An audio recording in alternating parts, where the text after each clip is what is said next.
Hello students. तो आज हम लेके आए हैं कार्बन एंड इट्स कंपाउंड्स का वीडियो नंबर 2।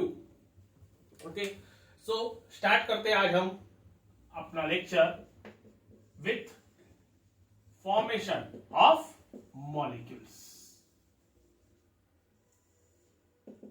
ओके, अब इस टॉपिक में हम ये देखेंगे कि जो मॉलिक्यूल्स रहते हैं वो किस तरीके से फॉर्म होते हैं। मॉलिक्यूल्स मतलब होता है ग्रुप ऑफ एटम्स। ओके, और जनरली जो मॉलिक्यूल्स रहते हैं वो या तो इलेक्ट्रॉन्स की शेयरिंग की वजह से या फिर इलेक्ट्रॉन्स के लॉस या फिर गेन होने की वजह से जो है वो फॉर्म होता है। So will take some examples, will see some examples of formation of molecules. तो सबसे पहले हम लेते हैं हाइड्रोजन मॉलिक्यूल। हाइड्रोजन मॉलिक्यूल जिसका फॉर्मूला है H2। ओके, मॉलिक्यूल्स फॉर्म करने के लिए हमें इलेक्ट्रॉनिक कॉन्फ़िगरेशन जो है वो पता रहना चाहिए। अब हाइड्रोजन जो है, हाइड्रोजन के पास एक ही इलेक्ट्रॉन रहता है, इसलिए उसका कॉन्फ़िगरेशन है 1। ठीक, चलिए तो देखते हैं कि H2 मॉलिक्यूल कैसे फॉर्म होता है। तो मैं यहां पे हाइड्रोजन लिख लेता हूं और इस हाइड्रोजन का जो इलेक्ट्रॉन है वो यहां पर मैं ड्रॉ कर लेता हूं with the help of cross. ये जो क्रॉस है, ये क्रॉस का मतलब है इस हाइड्रोजन का एक इलेक्ट्रॉन। ठीक है, अब जो मॉलिक्यूल्स रहते हैं या फिर जो एटम्स रहते हैं, एटम्स हमेशा जो है they try to achieve duplet और ऑक्टेट स्टेट। ठीक है, मतलब डुप्लेट मतलब कि वो या तो 2 इलेक्ट्रॉन्स जो है वो कंप्लीट करना चाहते हैं अपने आउटरमोस्ट ऑर्बिट में, या फिर 8 इलेक्ट्रॉन्स जो है वो कंप्लीट करना चाहते हैं अपने आउटरमोस्ट ऑर्बिट में। क्यों? क्योंकि जब एटम्स के 2 इलेक्ट्रॉन्स कंप्लीट हो जाते हैं, मतलब उनका डुप्लेट कंप्लीट हो जाता है या फिर उनका ऑक्टेट कंप्लीट होता है, तो वो स्टेबल हो जाते हैं, दे बिकम स्टेबल। और ये जो डुप्लेट और ऑक्टेट स्टेट है, कौन सा एटम डुप्लेट स्टेट कंप्लीट करता है, कौन सा एटम ऑक्टेट स्टेट कंप्लीट करता है, वो डिसाइड किया जाता है या फिर वो बेस्ड रहता है पीरियोडिक टेबल के ऊपर। मतलब हम पीरियोडिक टेबल को देखकर बता सकते हैं कि कौन सा इलेक्ट्रॉन जो है वो कौन सी स्टेट अचीव करता है। ठीक है, यहां पे मैं पीरियोडिक टेबल जो है उसके कुछ एलिमेंट्स के बारे में लिख लेता हूं। इसका कॉन्फ़िगरेशन हाइड्रोजन, हीलियम, उसके बाद lithium, beryllium, boron, carbon, nitrogen, oxygen, fluorine और ये नियॉन। ठीक है, इसका 2,1, 2,2, 2,3, 2,4,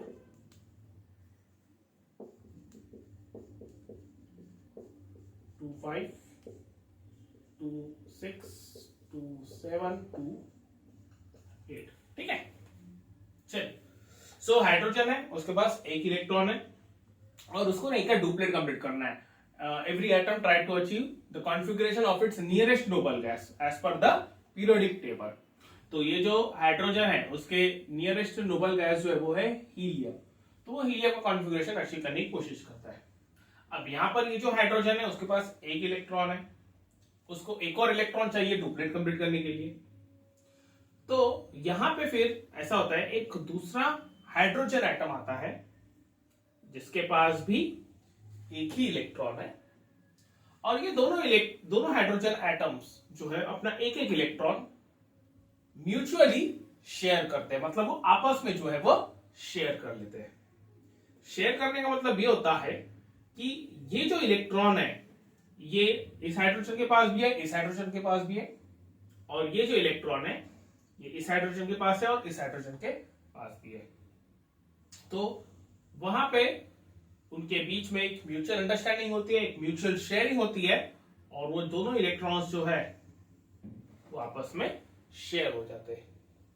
क्योंकि वो 2 इलेक्ट्रॉन्स हाइड्रोजन, हर एक हाइड्रोजन के पास है, मतलब कि दोनों इलेक्ट्रॉन्स जो है वो हर एक हाइड्रोजन ने शेयर किया है, इसीलिए हम बोल सकते हैं कि इस हाइड्रोजन का डुप्लेट कंप्लीट है और इस हाइड्रोजन का भी डुप्लेट कंप्लीट हो चुका है, मतलब ये दोनों हाइड्रोजन एटम जो है वो स्टेबल हो चुके हैं।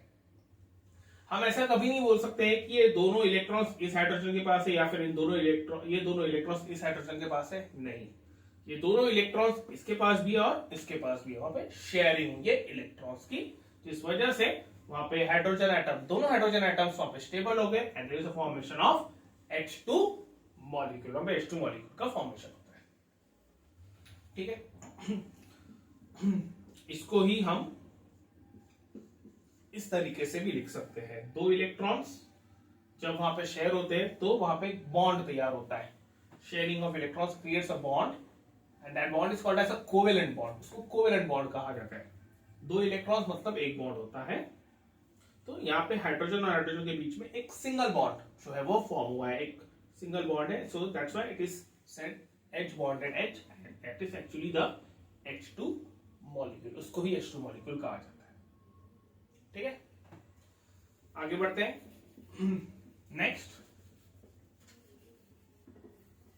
नेक्स्ट है ऑक्सीजन मॉलिक्यूल। ऑक्सीजन मॉलिक्यूल का फॉर्मूला है O2। ठीक है, इसका जो कॉन्फ़िगरेशन है वो है 2,6, 8 इलेक्ट्रॉन्स है इसके पास और उसका कॉन्फ़िगरेशन है 2,6। ठीक है, तो यहां पर मैं ऑक्सीजन लिख लेता हूं और उसके आउटर मोस्ट ऑर्बिट के 6 इलेक्ट्रॉन्स वहां पे ड्रॉ कर लेता हूं। जब बॉन्डिंग होती है वहां पर तो सिर्फ आउटर मोस्ट ऑर्बिट के इलेक्ट्रॉन्स ही वहां पे बॉन्डिंग करते हैं। तो 1 2 3 4 5 और ये 6। ठीक है, अब यहां पे आइए, यहां पे मैंने कॉन्फ़िगरेशन लिखा हुआ है 2,6 ऑक्सीजन का और इसका जो नियरेस्ट नोबल गैस है वो है नियोन, जिसका कॉन्फ़िगरेशन है 2,8।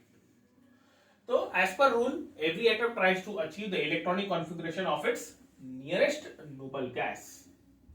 तो वो ऑक्सीजन के नियर में जो नोबल गैस है वो है नियोन, जिसका कॉन्फ़िगरेशन है 2,8, मतलब उसको 8, अगर सपोज 2 इलेक्ट्रॉन्स और मिल गए ऑक्सीजन को और 6 के जगह पे वहां पे अगर उसके 8 इलेक्ट्रॉन्स हो गए तो वो स्टेबल हो जाएगा, उसका ऑक्टेट कंप्लीट हो जाएगा और वो स्टेबल हो जाएगा। ठीक है, उसके लिए ये जो ऑक्सीजन है, ये ऑक्सीजन क्या करता है, इलेक्ट्रॉन्स को शेयर करता है। ठीक है, किसके साथ शेयर करता है, दूसरे ऑक्सीजन एटम के साथ। सपोज ये दूसरा ऑक्सीजन एटम मैंने लिया और उसके मैं इलेक्ट्रॉन्स वहां पे ड्रॉ कर रहा हूं क्रॉस के साथ। ठीक है, नाउ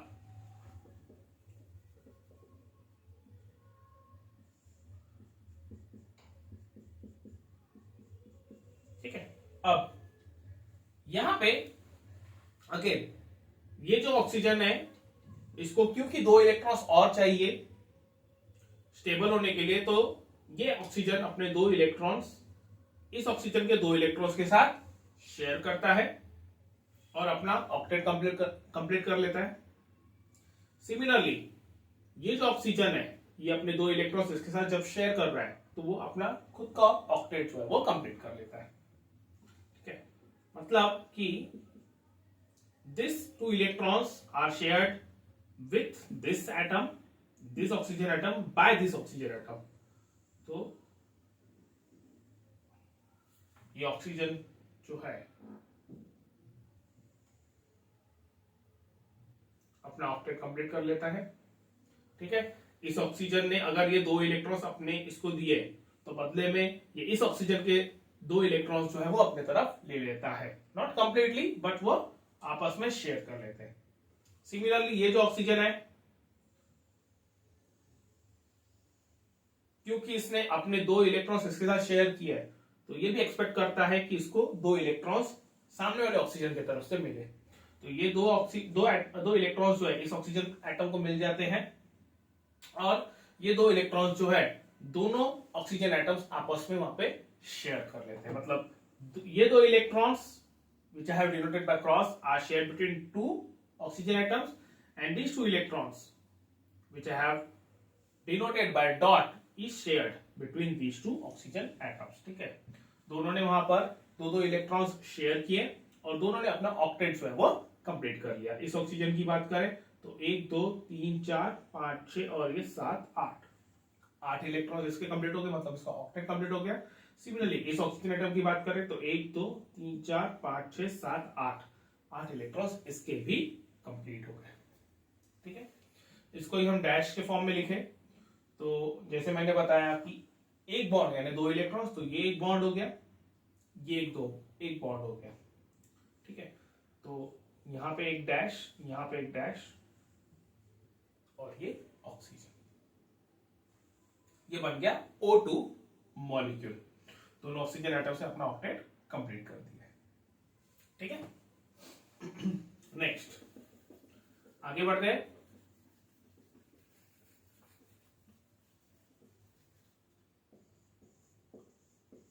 नाइट्रोजन मॉलिक्यूल।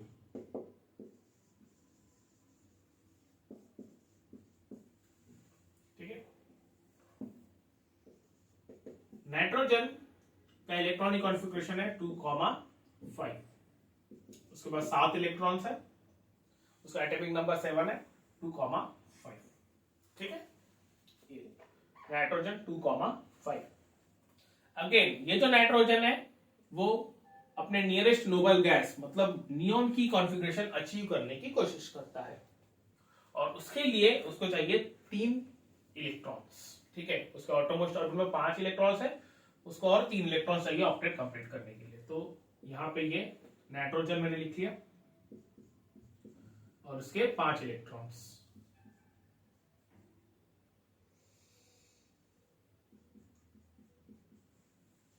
ठीक है, उसके बाद एक दूसरा नाइट्रोजन एटम लिख लिया और उसके भी 5 इलेक्ट्रॉन्स। ठीक है, एक के इलेक्ट्रॉन्स मैंने डॉट से डिनोट कर दिया, दूसरे के क्रॉस से। ठीक है, अब ये जो नाइट्रोजन है अपने ये 3 इलेक्ट्रॉन्स इस नाइट्रोजन के 3 इलेक्ट्रॉन्स के साथ शेयर करता है। सिमिलरली ये जो नाइट्रोजन है ये अपने 3 इलेक्ट्रॉन्स इस नाइट्रोजन के 3 इलेक्ट्रॉन्स के साथ वहां पे वो शेयर कर लेता है। ठीक है, क्योंकि हर एक नाइट्रोजन को 3-3 इलेक्ट्रॉन्स वहां पे चाहिए तो वो 3-3 इलेक्ट्रॉन्स एक दूसरे के साथ शेयर कर लेते हैं और एक दूसरे की हेल्प करते हैं ऑक्टेट कंप्लीट करने के लिए। तो इस नाइट्रोजन की अगर बात करें तो ये हो गया उसका एक सर्कल जिसमें 8 इलेक्ट्रॉन्स है, 1 2 3 4 5 6 7 8। सिमिलरली ये दूसरा नाइट्रोजन एटम है। ठीक है, इस नाइट्रोजन एटम के पास भी 1 2 3 4 5 6 7 8 इलेक्ट्रॉन्स होंगे। ठीक है, तो इस तरीके से दोनों ने 3-3 इलेक्ट्रॉन्स जो है वो शेयर किया। There is a formation of N2 molecule. ठीक है, इसको डैश फॉर्म में, डैश स्ट्रक्चर के फॉर्म में अगर बताया जाए तो ये एक बॉन्ड रहेगा, इन दोनों के बीच में एक बॉन्ड रहेगा और इन दोनों के बीच में एक बॉन्ड रहेगा। ठीक है, ये बन गया N ट्रिपल बॉन्ड N। ठीक है, N2 मॉलिक्यूल। ठीक है, इस स्ट्रक्चर को कहा जाता है इलेक्ट्रॉन डॉट स्ट्रक्चर, इसको कहा जाता है डैश स्ट्रक्चर। ठीक है, इलेक्ट्रॉन डॉट इसीलिए क्योंकि यहां पे जो इलेक्ट्रॉन्स है उसको डॉट से बताया गया है और क्रॉस से भी बताया गया है, तो इसको इलेक्ट्रॉन डॉट स्ट्रक्चर या electron dot and cross structure भी कहा जाता है। ओके, चलिए आगे बढ़ते हैं। Next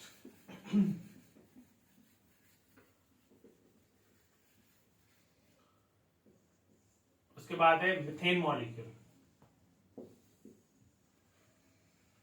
CH4। ठीक है, अब कार्बन जो है, कार्बन का कॉन्फ़िगरेशन है 2,4। ठीक है, 2,4 इसका मतलब ये हो गया कि उसको 4 और इलेक्ट्रॉन्स चाहिए अपना ऑक्टेट कंप्लीट करने के लिए। ठीक, तो यहां पर ये कार्बन और उसके 4 इलेक्ट्रॉन्स को मैं 4 डॉट्स से वहां पे डिनोट कर देता हूं। उसके बाद हाइड्रोजन, इसका कॉन्फ़िगरेशन है 1, ठीक है। और ये जो हाइड्रोजन है, ये हाइड्रोजन डुप्लेट कंप्लीट करने की कोशिश करता है, मतलब it tries to achieve the configuration of helium. अब अगर कार्बन की बात करें तो 4 इलेक्ट्रॉन्स है, वो 4 इलेक्ट्रॉन्स चाहे तो लूज भी कर सकता है। अगर उसने 4 इलेक्ट्रॉन्स लूज कर दिए तो उसका कॉन्फ़िगरेशन हो जाएगा 2, मतलब वो हीलियम का कॉन्फ़िगरेशन अचीव करेगा। और अगर सपोज वो 4 इलेक्ट्रॉन गेन करता है तो उसको ऑक्टेट वाला कॉन्फ़िगरेशन मिल जाएगा, मतलब नियॉन वाला कॉन्फ़िगरेशन मिल जाता है। लेकिन पिछले वीडियो में हमने देखा था कि कार्बन जो है वो ना तो 4 इलेक्ट्रॉन्स लूज कर सकता है, ना ही 4 इलेक्ट्रॉन्स गेन कर सकता है। वो इंस्टेड क्या करता है, 4 इलेक्ट्रॉन्स जो है वो शेयर करता है, ठीक है। उसका मैंने रीजन भी आपको बताया था कि वो 4 इलेक्ट्रॉन लूज या फिर 4 इलेक्ट्रॉन गेन क्यों नहीं कर सकता है, ठीक है। तो जो कार्बन है, it shares the 4 electrons and achieves the configuration 2,8। तो ये 4 इलेक्ट्रॉन्स हो गए। और यहां पर जो कार्बन है वो अपना एक एक इलेक्ट्रॉन हाइड्रोजन के साथ जो है वो शेयर करता है, मतलब हाइड्रोजन के एक एक इलेक्ट्रॉन के साथ जो है वो शेयर करता है, ठीक है। तो यहां पर एक हाइड्रोजन आ गया जिसके इलेक्ट्रॉन को हमने नोट किया क्रॉस से, यहां पे एक हाइड्रोजन क्रॉस, यहां पे एक हाइड्रोजन क्रॉस, यहां पर एक हाइड्रोजन और ये क्रॉस, ठीक है। अब ये दो इलेक्ट्रॉन्स जो है ये शेयर हुए इन दो एटम्स के बीच में, ये दो इलेक्ट्रॉन्स इन दो एटम्स के बीच में, ये दो इलेक्ट्रॉन्स इन दोनों एटम्स के बीच में, और ये दो इलेक्ट्रॉन्स इस कार्बन और ये हाइड्रोजन एटम के बीच में शेयर हुआ है, ठीक है। नाउ अगर कार्बन की बात करें तो कार्बन ने अचीव किया है ऑक्टेट फ्रॉम दीज इलेक्ट्रॉन्स, ठीक है। ये 2 4 6 और ये 8 इलेक्ट्रॉन्स हो गए कार्बन के, मतलब उसका ऑक्टेट कंप्लीट हो गया। और ये हाइड्रोजन जो है इसके पास ये 2 इलेक्ट्रॉन्स आ गए, क्योंकि वो इलेक्ट्रॉन्स शेयर हुए, तो ये 2 इलेक्ट्रॉन्स इस कार्बन के पास भी है और हाइड्रोजन के पास भी है। तो ये जो 2 इलेक्ट्रॉन्स है ये हो गए शेयर, और ये 2 इलेक्ट्रॉन्स हाइड्रोजन एटम के पास भी आ गए। सिमिलरली ये 2 इलेक्ट्रॉन्स इस हाइड्रोजन एटम के पास है।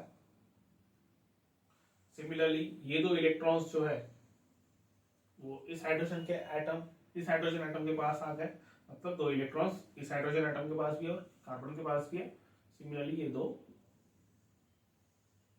इलेक्ट्रॉन्स जो है वो हाइड्रोजन के पास भी है और कार्बन के पास भी है, ठीक है। इस तरीके से कार्बन का ऑक्टेट कंप्लीट हो जाता है और हर एक हाइड्रोजन एटम का डुप्लेट जो है वो कंप्लीट हो जाता है, ठीक है। इसका डैश स्ट्रक्चर देख लेते हैं। यहाँ पे 2 इलेक्ट्रॉन्स मतलब सिंगल बॉन्ड, यहाँ पे 2 इलेक्ट्रॉन्स मतलब सिंगल बॉन्ड, यहाँ पे 2 इलेक्ट्रॉन्स मतलब सिंगल बॉन्ड, और यहाँ पे 2 इलेक्ट्रॉन्स मतलब single bond,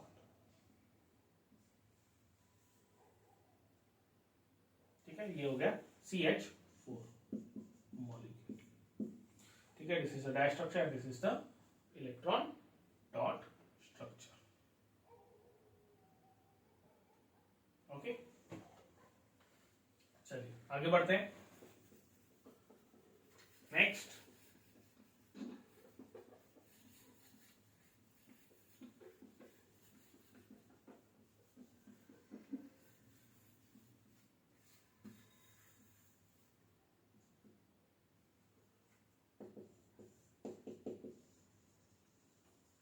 formation of CO2 molecule.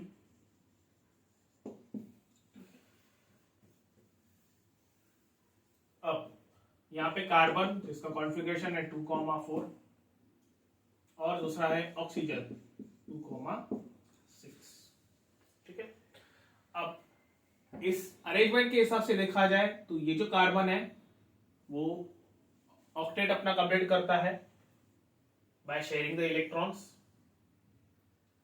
और जो ऑक्सीजन है वो भी इलेक्ट्रॉन्स शेयर करता है और अपना ऑक्टेट कंप्लीट करता है, मतलब कि नियॉन का इलेक्ट्रॉनिक कॉन्फ़िगरेशन जो है वो अचीव करता है, ठीक है। अब यहाँ पे O2 है, 2 ऑक्सीजन एटम्स है, सबसे पहले तो मैं यहाँ पे कार्बन जो है वो लिख लेता हूं, जिसके पास 4 इलेक्ट्रॉन्स है आउटरमोस्ट ऑर्बिट में। ठीक है, उसके बाद ऑक्सीजन जिसके पास 6 इलेक्ट्रॉन्स है आउटरमोस्ट ऑर्बिट में। ठीक है, एक और ऑक्सीजन लगेगा वहां पर, अगेन इसके पास भी 6 इलेक्ट्रॉन्स ही रहेंगे उसका आउटरमोस्ट ऑर्बिट में। ओके, नाउ इस ऑक्सीजन एटम को 2 इलेक्ट्रॉन चाहिए ऑक्टेट कंप्लीट करने के लिए। इस ऑक्सीजन एटम को 2 इलेक्ट्रॉन चाहिए अपना ऑक्टेट कंप्लीट करने के लिए। और इस कार्बन के पास टोटल 4 इलेक्ट्रॉन्स है, इसको 4 इलेक्ट्रॉन चाहिए अपना ऑक्टेट कंप्लीट करने के लिए। तो कैसे होगा? क्योंकि इस ऑक्सीजन को 2 इलेक्ट्रॉन्स चाहिए अपना ऑक्टेट कंप्लीट करने के लिए और कार्बन के पास 4 इलेक्ट्रॉन्स है, तो कार्बन क्या करता है, अपने 2 इलेक्ट्रॉन्स इसके साथ शेयर कर लेता है, जिस वजह से ऑक्सीजन का डुप्लेट वहां पे, सॉरी ऑक्सीजन का जो ऑक्टेट है वो कंप्लीट हो जाता है। ठीक है, तो यहां पे मैं लिख लेता हूं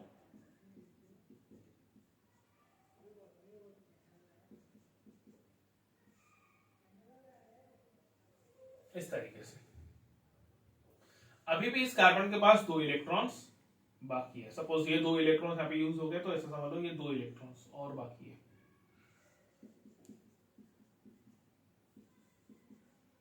ओके, अब नेक्स्ट स्टेप में ऐसा होता है कि ये 2 इलेक्ट्रॉन्स जो है कार्बन के, वो अपने ये 2 इलेक्ट्रॉन्स इस हाइड्रोजन के 2 इलेक्ट्रॉन्स के साथ शेयर कर लेता है। ठीक है, इस तरीके से। तो 2 इलेक्ट्रॉन्स इस ऑक्सीजन एटम के साथ, 2 इलेक्ट्रॉन्स इस ऑक्सीजन एटम के साथ, ये हो गया इसका ऑक्टेट कंप्लीट, दोनों का ऑक्टेट कंप्लीट हो गया।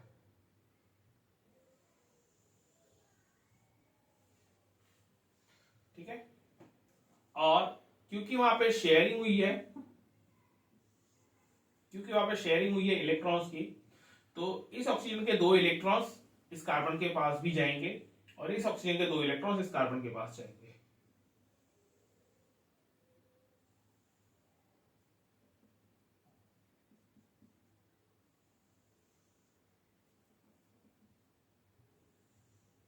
Like this.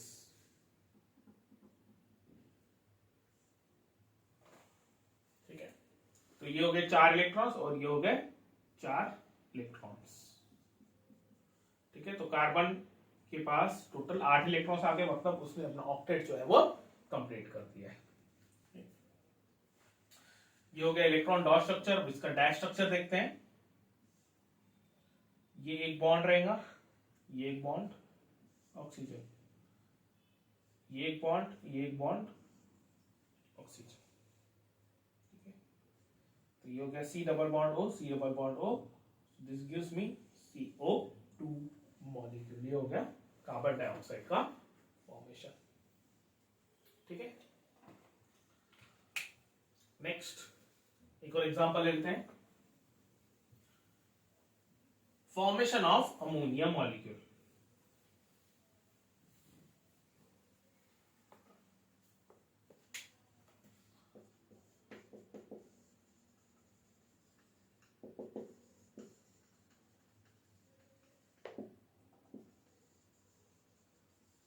Ammonia it is NH3। ठीक है, अब यहां पर जो नाइट्रोजन है उसका कॉन्फ़िगरेशन है 2,5 और हाइड्रोजन इसका 1। ठीक है, तो नाइट्रोजन जो है वो ट्राई करता है ऑक्टेट कंप्लीट करने के लिए, मतलब वो चाहता है कि उसके ऑटोमोस्ट में 8 इलेक्ट्रॉन्स आ गए, और जो हाइड्रोजन है वो अपना डुप्लेट कंप्लीट करने की कोशिश करता है। ठीक है, तो यहां पे मैंने नाइट्रोजन लिख लिया और उसके 5 इलेक्ट्रॉन्स।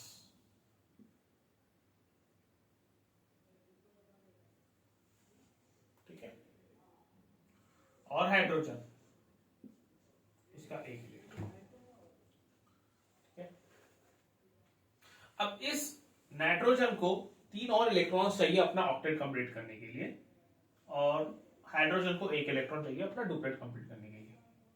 तो ये जो नाइट्रोजन है ये क्या करता है, अपने 3 इलेक्ट्रॉन्स शेयर करता है 3 अलग अलग हाइड्रोजन एटम्स के साथ। मतलब वो हर एक इलेक्ट्रॉन जो है एक दूसरे हाइड्रोजन एटम के साथ जो है वो शेयर करता है। सो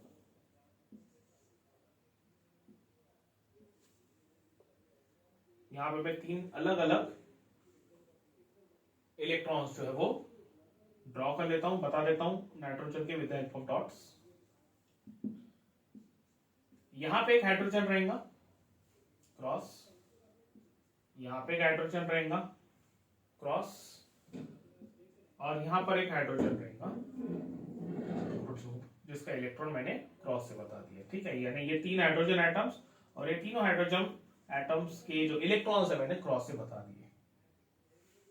अब ये हाइड्रोजन एटम अपना एक इलेक्ट्रॉन नाइट्रोजन एटम के इस इलेक्ट्रॉन्स के साथ शेयर करता है और वो कंप्लीट करता है अपना डुप्लेट। सिमिलरली ये जो हाइड्रोजन है अपना एक इलेक्ट्रॉन इस नाइट्रोजन के इस इलेक्ट्रॉन के साथ शेयर करके अपना डुप्लेट कंप्लीट कर लेता है। सिमिलरली इस हाइड्रोजन एटम का ये इलेक्ट्रॉन ये नाइट्रोजन एटम के इस इलेक्ट्रॉन के साथ शेयर करता है और वो अपना डुप्लेट कंप्लीट कर लेता है। ठीक है, अब ये नाइट्रोजन एटम जो है इसके पास अपने ये खुद के 2 इलेक्ट्रॉन्स है, इसको लोन पेयर इलेक्ट्रॉन्स भी कहा जाता है। साथ ही साथ उसके पास ये शेयरिंग वाले इलेक्ट्रॉन्स भी है, 6 इलेक्ट्रॉन्स। तो ये 6 और ये 2 इलेक्ट्रॉन्स, तो ये हो गए टोटल 8।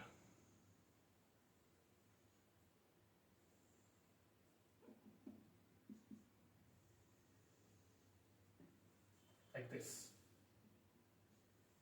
ठीक है, तो इस नाइट्रोजन की बात करें तो 2 4 6 और ये 8 इलेक्ट्रॉन्स हो गए। तो मतलब कि जो नाइट्रोजन है उसका ऑक्टेट कंप्लीट हो चुका है। It has achieved the configuration of 8 electrons in it's outermost orbit.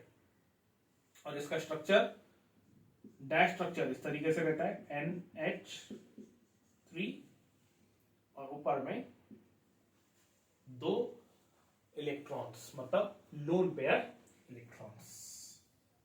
ठीक है, so this is the formation of molecules. चलिए नेक्स्ट आगे बढ़ते हैं।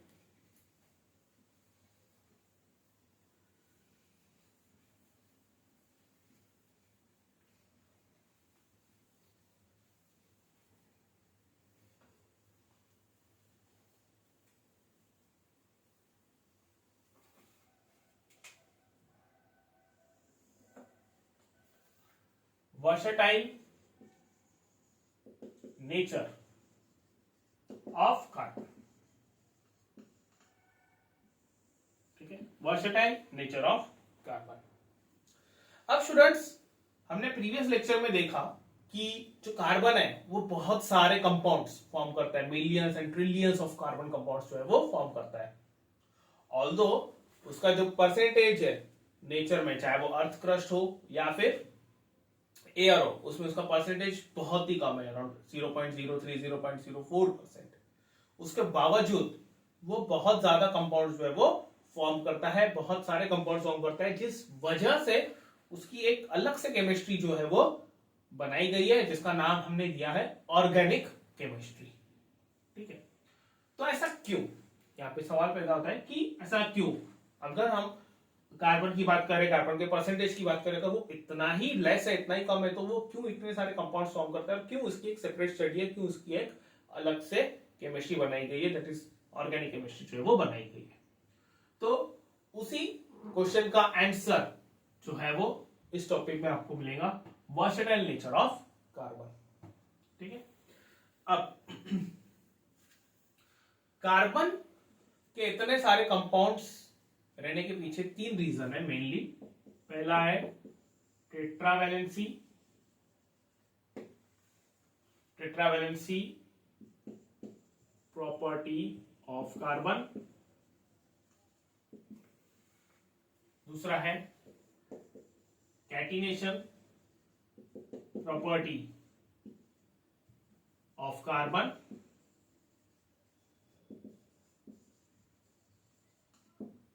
और तीसरा है आइसोमेरिज्म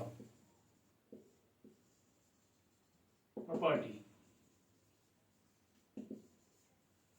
ऑफ कार्बन। ठीक है, टेट्रावैलेंसी, कैटिनेशन और आइसोमेरिज्म, ये तीन ऐसी प्रॉपर्टीज है जिसके वजह से जो नंबर ऑफ कार्बन कंपाउंड्स है वो बहुत ज्यादा हो जाते हैं और जो एलिमेंट्स है, सॉरी, जो कार्बन और उसके कंपाउंड्स की स्टडी है वो सेपरेट हो जाती है। ठीक है, अब एक एक करके हम उसको डिटेल में देखेंगे। सबसे पहले टेट्रावैलेंसी।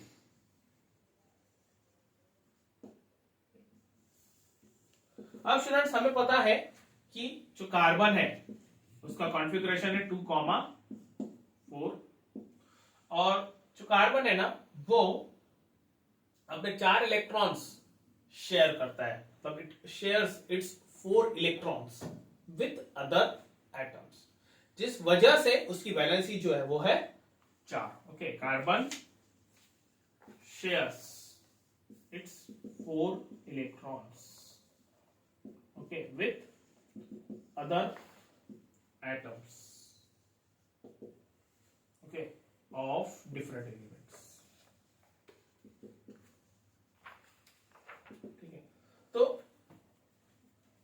जब वो 4 इलेक्ट्रॉन्स शेयर करता है दूसरे एटम्स के साथ, तो इसकी वजह से इसकी वैलेंसी जो है वो 4 बन जाती है। It's valency is 4 and hence it is called as tetravalent। ठीक है, उसको टेट्रावैलेंट जो है वो कहा जाता है। तो वो 4 इलेक्ट्रॉन्स जो है वो शेयर करता है। अब तो इससे ये कैसे प्रूव हुआ कि उसके नंबर ऑफ कंपाउंड्स इतने ज्यादा है टेट्रावैलेंट अगर वो है।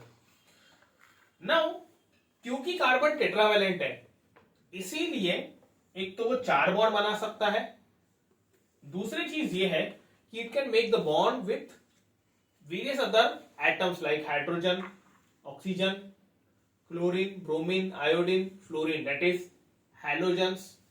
ठीक है, ऐसे बहुत सारे एलिमेंट्स है, सल्फर, फास्फोरस, इनके साथ वो बॉन्ड जो है वो बना सकता है। क्योंकि इतने सारे एलिमेंट्स के साथ, बहुत सारे अलग अलग एलिमेंट्स के साथ वो बॉन्ड बना सकता है और 4 अलग अलग बॉन्ड बना सकता है, इसीलिए उसके जो नंबर ऑफ कंपाउंड्स है वो बढ़ जाते हैं, नंबर ऑफ कंपाउंड्स है वो इंक्रीज हो जाते हैं। तो ये जो प्रॉपर्टी है कार्बन की to make 4 bonds with the other different atoms, that is different atoms means the atoms of the different elements, carbon, hydrogen, oxygen, fluorine, nitrogen, chlorine, तो उसकी जो स्टडी है, उसके जो नंबर ऑफ कंपाउंड्स है वो बढ़ जाते हैं, जिस वजह से उसकी स्टडी जो है वो बढ़ जाती है। ठीक है, ये था उसका, ये थी उसकी पहली प्रॉपर्टी टेट्रावैलेंसी। दूसरी है कैटिनेशन। अब कैटिनेशन जो है वो एक ऐसी प्रॉपर्टी है जिसमें जो कार्बन है वो long chain with other carbon atoms वहां पे फॉर्म कर सकता है। मतलब कि carbon can make bond with thousands and thousands of other carbon atoms to form a long chain। ठीक है, एक लंबी चेन, एक चेन मॉलिक्यूल वहां पे वो फॉर्म कर सकता है। ओके, जैसे फॉर एग्जांपल अगर हम पॉलीथीन की बात करें, पॉलीथीन जो हम रेगुलरली यूज करते हैं, तो वो जो पॉलीथीन है उसमें बहुत सारे ऐसे कार्बन एटम्स एक दूसरे को ज्वाइन करते हैं इस तरीके से, लाइक दिस। ठीक है, infinite number of carbon atoms जो है वो एक दूसरे से बॉन्डेड रहते हैं और एक लॉन्ग चेन वो फॉर्म कर देते हैं। ठीक है, this property of the carbon atoms to get bonded with the other carbon atoms to form a long chain compounds is called as catenation. इसको कैटिनेशन प्रॉपर्टी जो है वो कहा जाता है। ठीक है, अब ये कैटिनेशन प्रॉपर्टी जो है इसमें जैसे हमने देखा है कि यहाँ पे एक लॉन्ग चेन मॉलिक्यूल फॉर्म होती है, एक स्ट्रेट चेन, इसको स्ट्रेट चेन क्योंकि ये चेन सीधी सीधी जा रही है, हर एक कार्बन एटम जो है वो एक दूसरे कार्बन एटम के साथ सीधे सीधे वहां पे बॉन्डेड है, इसलिए इसको स्ट्रेट चेन कहा जाता है, स्ट्रेट चेन कंपाउंड। ठीक है, अब not only straight chain compound, carbon also makes the branch chain and the ring chain compounds. ठीक है, like this। अगर मैं बात करूं, ये हो गया कार्बन, ये होगी ब्रांच चेन। ठीक है, इसको बोलते हैं branching, branch chain.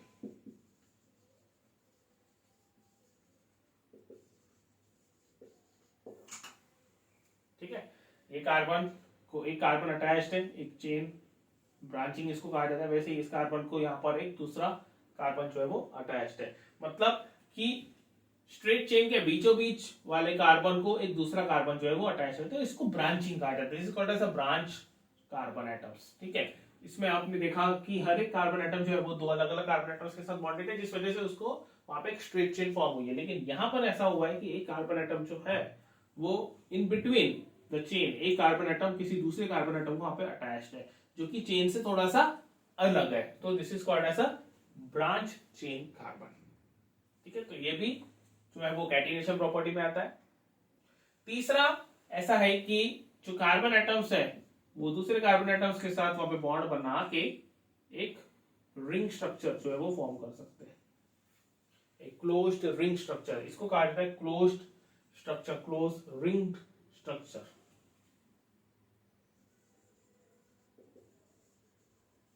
Ring structure या फिर closed structure. Okay, so since it is forming a ring structure and closed structure, so because of that also the number of carbon compounds increases. ठीक है, अब जो कार्बन एटम है, जैसे हमने यहाँ पे देखा टेट्रा वैलेंसी में, जो कार्बन एटम है इसमें इसकी वैलेंसी है 4, 2 ऑर्बिट्स है इसके 2,4। फर्स्ट ऑर्बिट में 2 इलेक्ट्रॉन, सेकंड ऑर्बिट में 4 इलेक्ट्रॉन्स है, वो 4 इलेक्ट्रॉन्स शेयर करता है। ठीक है, अब जब वो 4 इलेक्ट्रॉन्स शेयर करता है और शेयर करने के बाद जो कंपाउंड फॉर्म करता है वो कंपाउंड बहुत ज्यादा स्टेबल रहते हैं। ठीक है,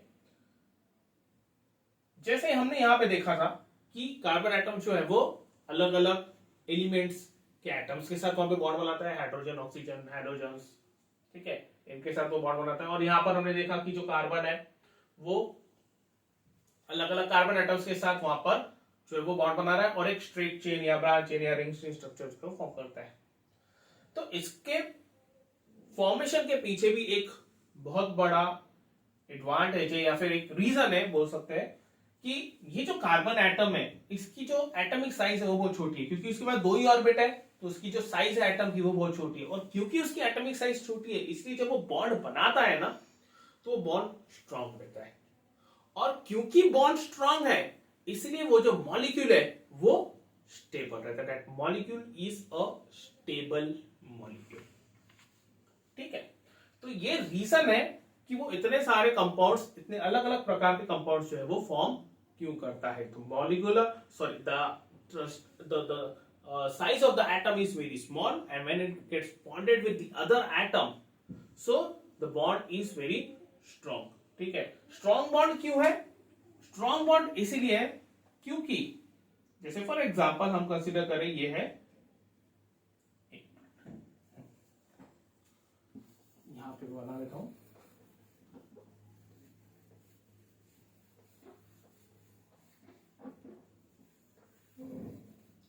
ठीक है, ये सपोज ये है न्यूक्लियस और ये है पहला ऑर्बिट जिसमें 2 इलेक्ट्रॉन्स हैं कार्बन के, और ये दूसरा ऑर्बिट है जिसमें 4 इलेक्ट्रॉन्स हैं कार्बन के। ठीक है, अब सपोज ये कार्बन एटम किसी दूसरे एटम के साथ वहां पे बॉन्ड बना रहा है, सपोज दूसरे कार्बन एटम के साथ ही उसने बॉन्ड बना लिया, जैसे हमने देखा था कैटिनेशन में कि बहुत सारे कार्बन एटम जो एक दूसरे के साथ वहां पे बॉन्ड बना लेते हैं। ठीक है, तो ये जब वहां पे आपस में बॉन्ड बनाते हैं तो एटॉमिक साइज छोटी होने की वजह से जो न्यूक्लियस है, ऑपोजिट एटम्स के न्यूक्लियस जो है वो ऑपोजिट एटम के इलेक्ट्रॉन्स को अपने तरफ अट्रैक्ट करते हैं। मतलब हमें पता है कि ये जो न्यूक्लियस है ये पॉजिटिव चार्ज रहता है, ये न्यूक्लियस पॉजिटिव चार्ज रहेगा, तो ये पॉजिटिवली चार्ज न्यूक्लियस जो है वो अट्रैक्ट करता है इस एटम के इलेक्ट्रॉन्स को क्योंकि ऑपोजिट चार्ज है। सिमिलरली यहाँ पे जो न्यूक्लियस है ये ऑपोजिट वाले जो कार्बन एटम है उसके इलेक्ट्रॉन्स को अपने तरफ अट्रैक्ट करता है। तो ऐसा है कि जो न्यूक्लियस है और ऑपोजिट एटम के जो इलेक्ट्रॉन्स है उनके बीच में एक इलेक्ट्रोस्टैटिक फोर्स ऑफ अट्रैक्शन रहता है जिस वजह से वहां पे बॉन्डिंग स्ट्रांग हो जाती है। ठीक है, ये जो न्यूक्लियस है ये जो ऑपोजिट एटम के जो इलेक्ट्रॉन्स है उनको तो वो अपने तरफ अट्रैक्ट करता ही है, plus there is a force of attraction between the electrons in its own atom also. मतलब ये जो न्यूक्लियस है ये न्यूक्लियस इन इलेक्ट्रॉन्स को भी अपने तरफ अट्रैक्ट करता है। ठीक है, तो क्योंकि there is a force of attraction between the nucleus and the oppositely charged electrons, that's why the bond is strong. ठीक है, साइज छोटी है और बॉन्ड जो है वो स्ट्रॉन्ग बन जाता है।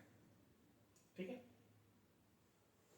नाउ कैटिनेशन में एक और चीज आती है कि carbon can make 3 different kinds of bonds with other carbon atoms।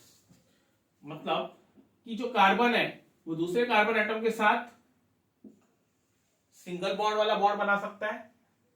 ठीक है, एक सिंगल लाइन मतलब होता है सिंगल बॉन्ड, इसको बोला जाता है कार्बन कार्बन सिंगल बॉन्ड।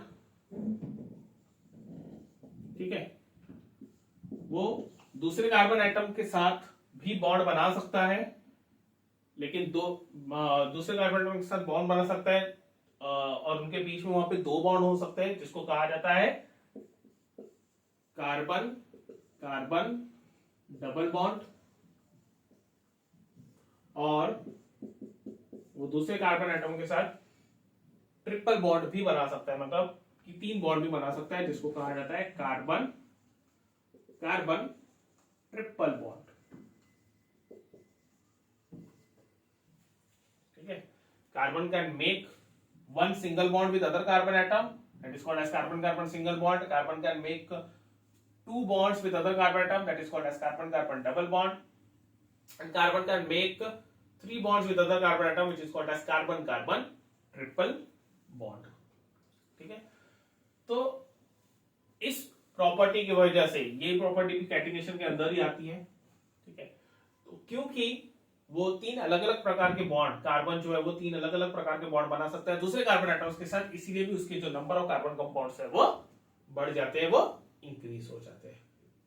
ठीक है, अब यहां पर क्वेश्चन आता है कि कार्बन जो है वो सिंगल बॉन्ड भी बना रहा है दूसरे कार्बन एटम के साथ, डबल भी बना रहा है और ट्रिपल बॉन्ड भी बना रहा है दूसरे कार्बन एटम के साथ, तो क्या वो 4 बॉन्ड नहीं बना सकता है? क्योंकि कार्बन की तो जो वैलेंसी है वो 4 है और उसकी टेंडेंसी है 4 बॉन्ड बनाने की।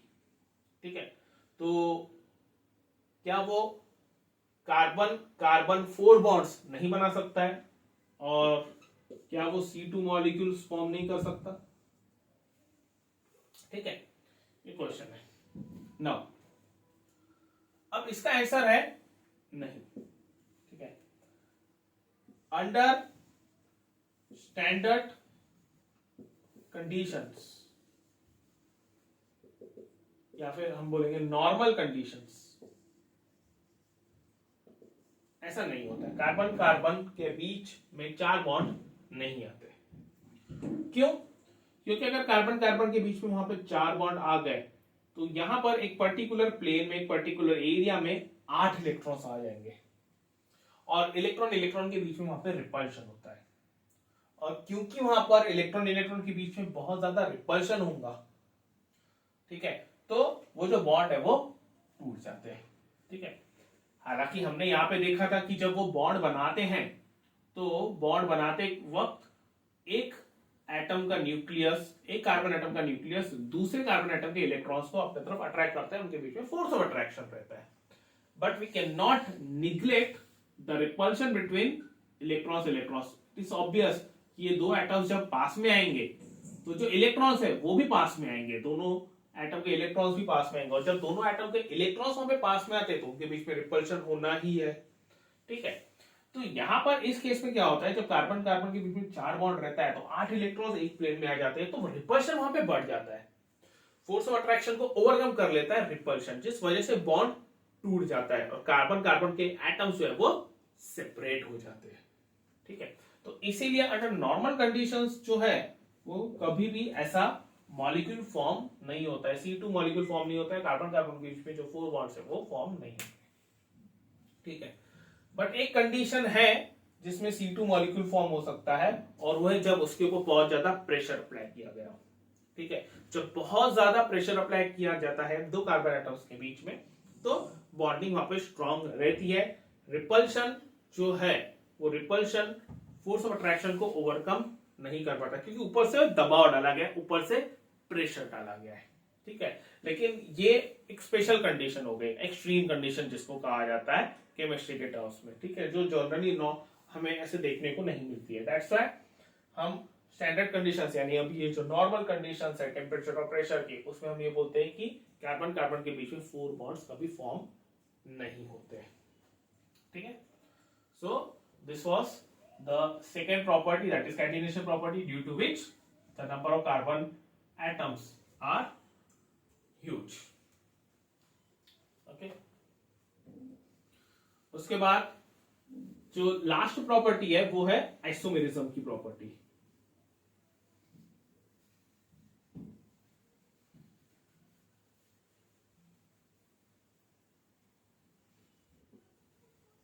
आइसोमेरिज्म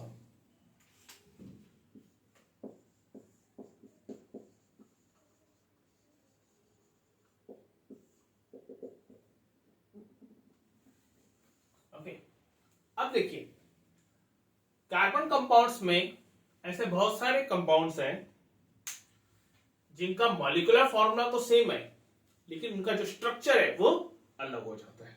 ठीक है, मॉलिक्यूलर फॉर्मूला सेम, यानी कि जो नंबर ऑफ एटम्स रहते हैं अलग अलग एलिमेंट्स के वो सेम रहते हैं, लेकिन उनका जो स्ट्रक्चर है, उनका जो अरेंजमेंट है वो अलग हो जाता है। ठीक है, जैसे फॉर एग्जाम्पल मैं कंसीडर करता हूं इथिल अल्कोहल।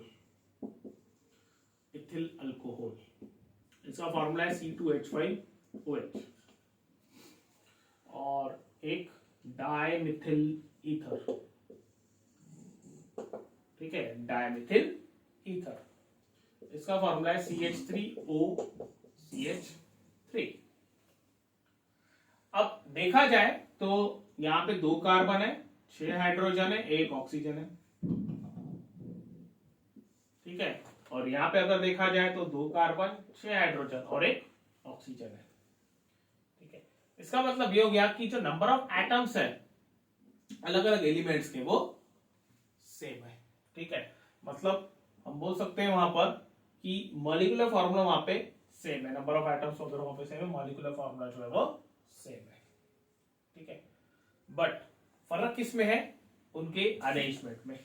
ठीक है, जो नंबर ऑफ एटम्स है उनके अरेंजमेंट में वहां पे डिफरेंस है, उसमें फर्क है। दैट इज जो स्ट्रक्चर है उसको स्ट्रक्चर कहा जाता है, उनका जो केमिकल स्ट्रक्चर है वो अलग है। ठीक है, यहाँ पे आप देख सकते हो C2H5OH, पहले 2 कार्बन 5 हाइड्रोजन और फिर उसको OH अटैच्ड है। OH एक अलग ग्रुप है, हाइड्रोक्सी ग्रुप कहा जाता है उसको, और एक अल्कोहलिक ग्रुप है, एक अलग से क्लास है ऑर्गेनिक कंपाउंड का, अल्कोहल।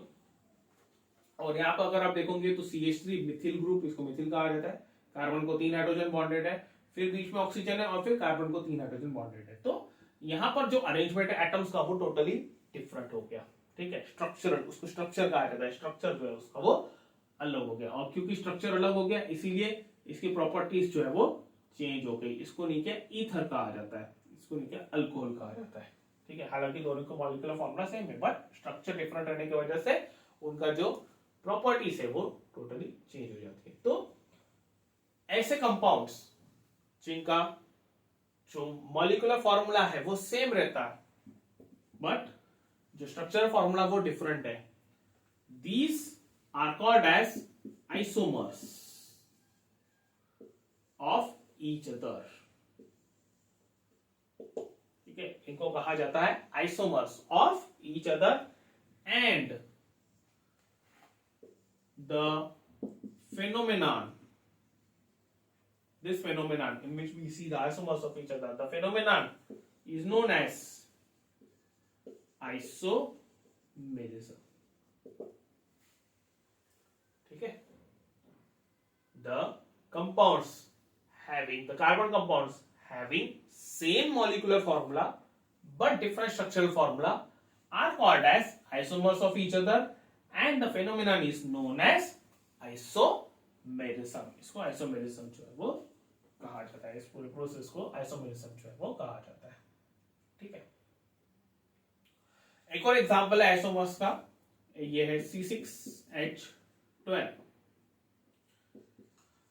ठीक है, C6H12. अब C6H12 जो है, एक तो उसका जो स्ट्रक्चर है वो इस तरीके से रहता है.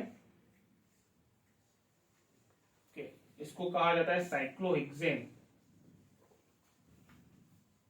ठीक है, यहाँ पे ये हर पॉइंट पे नहीं, क्या एक एक कार्बन रहता है.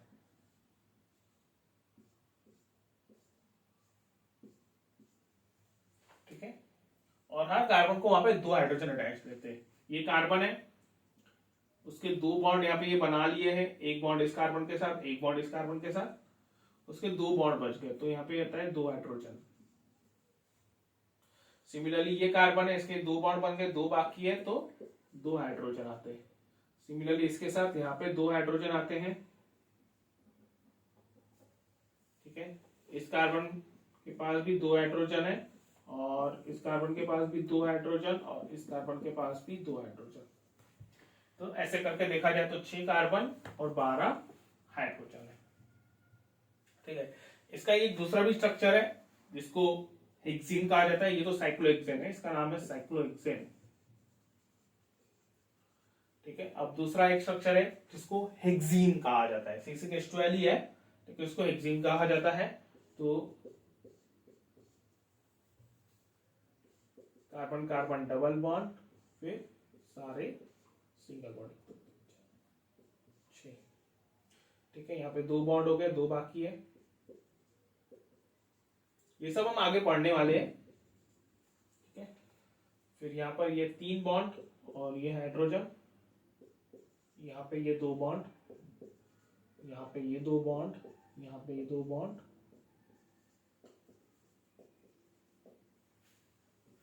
ठीक है, 1 2 3 4 5 6 7 8 9 10 11 12. ठीक है, 12 हाइड्रोजन हो गए, 1 2 3 4 5 6. ठीक है, इसका नाम है हेक्सीन. हेक्सेन, ये था हेक्सेन, साइक्लोहेक्सेन, और वो है हेक्सेन, ओनली हेक्सेन. ठीक है, दोनों का मॉलिक्यूलर फॉर्मूला सेम है C6H12, लेकिन स्ट्रक्चर में डिफरेंस है. स्ट्रक्चर उनका टोटली अलग है. एक रिंग है तो दूसरा जो है वो स्ट्रेट चेन है, ओपन चेन कंपाउंड बोलते हैं जिसको. ठीक है, तो इन दोनों को आइसोमर्स कहा जाता है and this phenomenon is called as isomerism. तो ये जो आइसोमेरिज्म की प्रॉपर्टी है ये हमें कार्बन कंपाउंड्स में देखने को मिल जाती है, जिस वजह से उनके जो नंबर ऑफ कंपाउंड्स है वो बहुत बढ़ जाते हैं, बहुत ज्यादा इंक्रीज हो जाते हैं. ठीक है, so these were the properties, the 3 properties because of which there are so many और millions and millions of the carbon compounds, और इस वजह से उसकी जो स्टडी है वो सेपरेट की गई है, that is called as organic chemistry. ठीक है, सो this was the topic, versatile nature of carbon. We'll see in the next lecture. Thank you.